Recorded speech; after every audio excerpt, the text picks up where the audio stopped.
In this video, we're going to play with some images. I'm going to show you guys a lot of the things that you can do with an image in InDesign. So let's get started. The first thing we know we need to do with an image is to add a frame. So frames are over here. There are three different types. I'll zoom in for you guys. So on our toolbar, we have a rectangle frame tool, we have the ellipse frame tool, and we have the polygon frame tool. Now the cool part about this is if we hold down the shift key when we drag it, this elliptical tool turns into a circle, and then this rectangle turns into a square. I'll show you. So we'll start with the rectangle tool. So we already know if we click that rectangle tool, we can click and drag and make it any shape we want. If we want a solid square, however, when I hold down the shift key on my keyboard, it stays even. So it's a complete and perfect square. So that's from the shift key. Okay, so let's try the ellipse so we can see how that one looks. So the ellipse, same deal. It can be any type of size that I want, right? But as soon as I hold down that shift key, it's a perfect circle, and it can only be a perfect circle. So without the shift key held, looks like this. I can move it all around. I can make eggs and ovals and all this. As soon as I hold down that shift key, I'm pressing it right now. Now all I can do is make it a perfect circle. Okay, so that's the first thing. We got different shapes to choose from. I think for this tutorial, I'll keep it basic and let's just use a square. Okay, so let's go back to our rectangle tool. I'm just going to place my rectangle maybe, I think about here is good. So I'm going to go up, I'm going to go to File, I'm going to go to Place, and then I'll grab an image. I'll use Summer 1. Okay, and so now we know when we get this image in a square, it's not covering the full frame, and I want it to do so.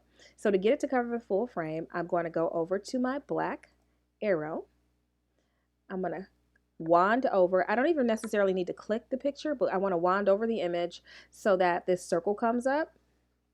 Let me zoom in a little bit more so you guys can really get a good look at that circle. There we are. So when the circle pops up, I'm going to right click on it. So right click, not a regular click, but a right click. And then our good old friend fitting, it shows up again. So I want to fill this entire frame. So I'm going to say fill frame proportionally. So that way nothing gets stretched out, but the frame is still full. So fill frame proportionally. There we go.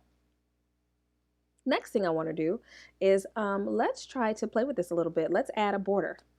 So to do that, it's the same situation. You put your cursor right on top of the image. The circle shows up. You right click on that circle.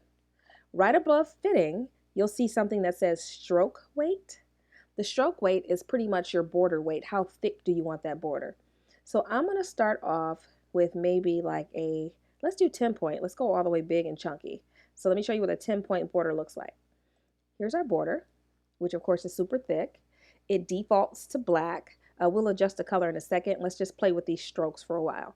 Okay, so the strokes. The strokes can be altered in a couple different places. So one, we know we can change the size of the stroke weight here. We can also change it to our right over here where it says stroke. And the stroke panel I like better because it gives you more options. So for example, right here, you can see the stroke weight and you can see the type of strokes all in one place. And we got a lot of options. You can also change your stroke at the top of your screen up here. So here, our weight is 10 point. I could change it if I wanted to. Here, we have the same exact variety of choices that we had on the stroke panel. And then you also can change the stroke color from here, which is located right here. Okay, so 10 is obviously too big. Let's go half that size. Let's go to maybe 5. 5 works. Yeah, 5's good. Okay, so remember we can change 5 here. And notice when the 5 changes here, the 5 also changes over here. I'll zoom in real quick so you can see it. So there's 5 point here. And if I go to the top of my screen, where is it? It's also 5 point here. Okay, so they're working together here. They're the same thing.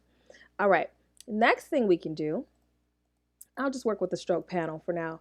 The next thing we can do is we can play with the type of border we want. So we have a thick, which gives us 2 thick lines. We have dots.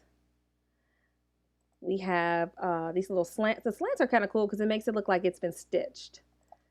So I kind of like that, the little hand sewn look. We have waves. Oh, those are dots. Let me grab waves. We have the wavy. Wavy reminds me kind of a postage stamp a little bit. We also have diamonds. We have dashes. There's a bunch. Okay, so I'm going to stick to a solid line just for now. I like it. I think it's cool. We'll keep the weight at 5. Let's play with the color. Let's change the color for a second.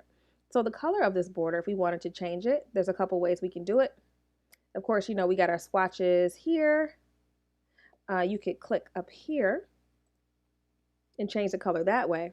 Cool part about clicking this little stroke right here is it gives you the color picker. The color picker gives you way more choices to choose from than just swatches, because swatches gives you like a basic maybe 8 to 9 colors. So I'm going to make it something dark but still kind of nice, like dark turquoisey. Let's see what that looks like. I like it. Okay, so that's what we're doing. This is going to be our frame color. Okay, so here's some more interesting things we can do with this. So if I right click on that circle again, because that's where all the fun stuff is, I can go down underneath fitting and go to effects. So effects are cool because they allow you to do some really cool stuff very simply. So the first effect we can do is transparency. If we wanted to make it slightly see-through, we can add a drop shadow. I'll add a drop shadow for you guys just so you can kind of see what that looks like. That's it with the drop shadow. Not bad, if I must say, not bad. So this effects window, the one thing I want you guys to know about this effects window, if it is ever open, make sure your preview button is selected. This is CS6, so my preview button's over here. I believe in CC, the preview button might be on the right.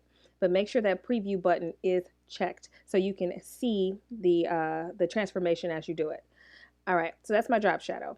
I can change the color of my drop shadow if I want to by clicking here. Maybe I want a light blue drop shadow. Maybe a pink drop shadow. Yellow drop shadow. I don't. I'm going to stick to black. I'm a basic girl. Okay.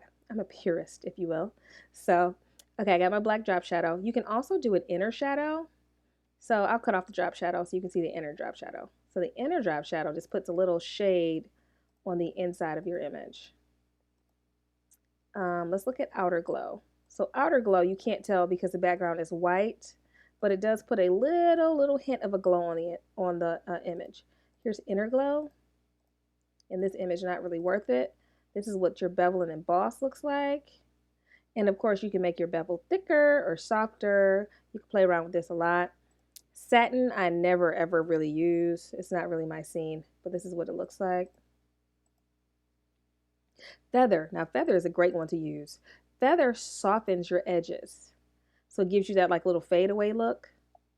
It's harder to see with the border around it, but if the border was not there, you could really see how soft it is. I'll cut it on and off just so you can kind of see. So see how it's kind of lighter and softer? So feather I use often. Directional feather and gradient feather does the same thing. If you wanted to feather from left to right or right to left, you can pick that.